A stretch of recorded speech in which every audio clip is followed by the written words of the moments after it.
Hi, welcome to another video. This is Mr. Chow from EnglishTuition.org. Now this is going to be kind of an informal video and it's going to be a quick video, which means that there will not be a set of PowerPoint slides where I go through the points that I want to talk about. So all the thoughts that you're going to hear in this video are just coming out of my head spontaneously. So I wanted to make a video because first of all, I want to thank the 500 subscribers who have subscribed to this channel. I know 500 is just a very small number, but I did not start out this channel with the intention of gaining a huge following, right? Started this channel only with the intention of maybe reaching out to those who really need a little bit of help, support, encouragement in order to do well in their English or in their studies overall. So if I can help like 5, 10, 20, 40, 50 students, then I felt that this channel has achieved its purpose. So with the holidays just around the corner and the end of year exams should have finished for most students, I think there are two things that I want to talk about in this particular video. So first of all, how can we make use of the holiday time productively? So I'm going to recommend some activities to do during the holidays to keep yourself occupied and to enrich yourselves. And the second thing I want to talk about is now that you have received your results, what happens next? So let's start by talking about the reading first. Now, I know many parents actually face this challenge, right? They come to me and they say, Mr. Chow, my child just doesn't like to read. My child doesn't have interest in reading. He will spend all his time playing with his handphone, playing with his tablet. He's on YouTube, he's playing games. Sometimes the father or the mother even join in the family play games, and the child seems to see reading as a chore. So my answer has always been, you have to find a way to encourage the child to read. Now this is slightly easier if the child is younger, because then you can make decisions on behalf of your child, right? For example, you can do things like, you need to find a book that you're interested in reading and make it part of a daily affair. If not, you are banned from playing with your tablet, right? Or your exposure to the tablet will be restricted in terms of the amount of time that you get to spend with the gadget. And if it doesn't work at first, I recommend that parents stick with the approach for some time, right? And if the child starts to throw tantrum and all that, please do not give in so easily. Stick with your decision and understand that the message that you are trying to send across to the child is very important. You're trying to tell the child that reading is very important, and the important things cannot be substituted with too much game time or too much leisure time. And eventually, your child will start to understand that. But there's a wide range of books that are available in the bookshops, in the library, and even in the digital library, right? So what books should we start with?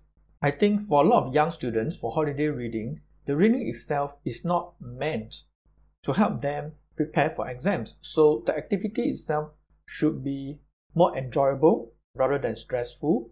And if at first they don't find books that they enjoy reading, you have to give it some time as well, right? And understand that reading is a journey, is a discovery process, right? Especially if your child is very young and doesn't have the habit of reading in the first place.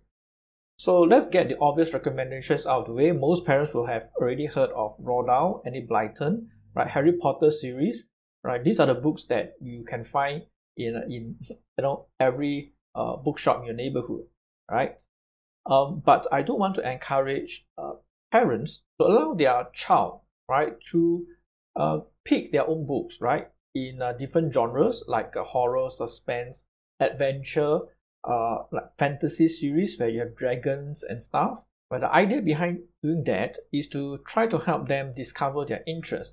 Well, the benefits of doing some reading during the holidays is not just to relieve stress, right? Maybe subconsciously they are expanding their vocabulary.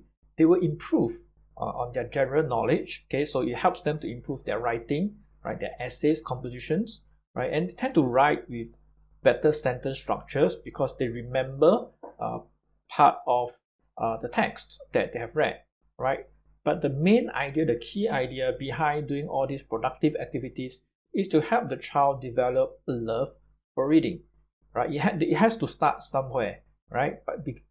And the school holidays is the best time to start because they don't have to go to school, right? They do not have so much on their plate. They don't have to prepare for exams, for class tests. They do not have project work. So this is the best time, okay, to start them on the journey of reading. And hopefully over time, they discover the joy of reading and therefore develop these habits of reading independently. All right.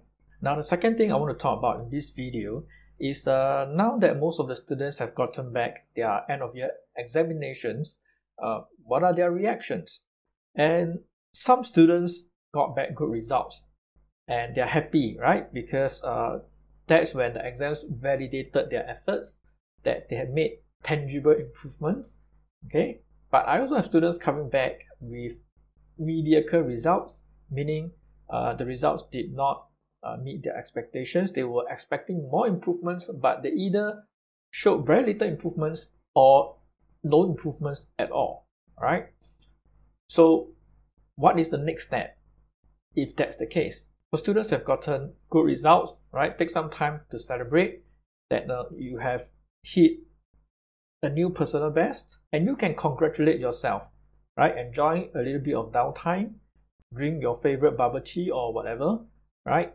But beyond that, make sure that it is very important to stay focused and remember to stay humble and open to learning, right? So if you get overconfident the next academic year, chances are you will stop listening to your teachers, right? You will stop paying less attention because you're so confident, you thought you're doing very great. And then you're just going through the motion, attending lessons, but you're not truly listening. Sometimes students are not aware of that, right? And then you see the next year, the results just plummet, and that's not a good thing, okay? How about for those students who did not do well, right, for the end of year examinations? I understand that it has been a very challenging couple of years, in fact, for everyone because of the COVID-19 restrictions, and students and parents have to contend with switching between face-to-face learning and home-based learning, right? For myself and my students, I think we have adjusted fairly well, right? And I've tried to make the home-based learning, the Zoom lessons, to be as effective as the face-to-face learning lessons, right? But having said that, the Zoom lessons still require some form of supervision, right, from the parents, because ultimately we are sitting behind a computer, right, and we cannot be there face-to-face and to watch over the students doing their work.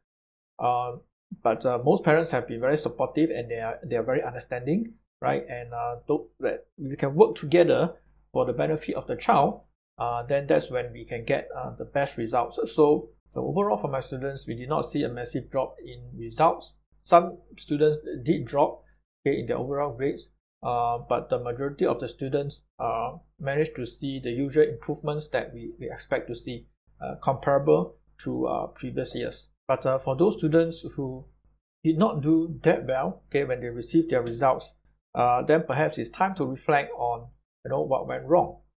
I think it's important to take the exams in the right spirit, which means that you should not take the results too hard. This is just a small step in the overall learning journey, and students should take the time to reflect on what went wrong.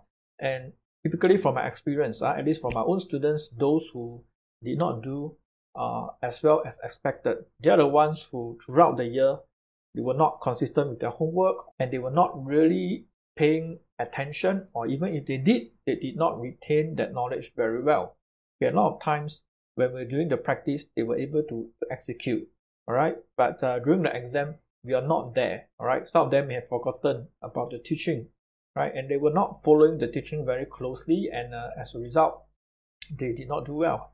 And the average student, right, may become very defensive, right? And they come up with all kinds of reasons and excuses why they did not follow the teaching. They have the results in front of them, right? So I encourage them to just take a look at the results, and then I let the students decide, right? Hopefully they come around, and sometimes getting a year or two of bad results is not a bad thing, because it can serve as a strong wake-up call for them, right? That they should not play around anymore, do not be overconfident, all right? And sometimes it works, right? And then the next academic year, they start to strive harder, right? They work harder, and then we can see, the improvements of the grades. All right, I've come to the end of the video. Hope I did not bore you too much. Hopefully you have a fruitful and productive end of year holidays. Do leave a like and a subscribe if you haven't already done so, and I look forward to seeing you in the next video. Bye.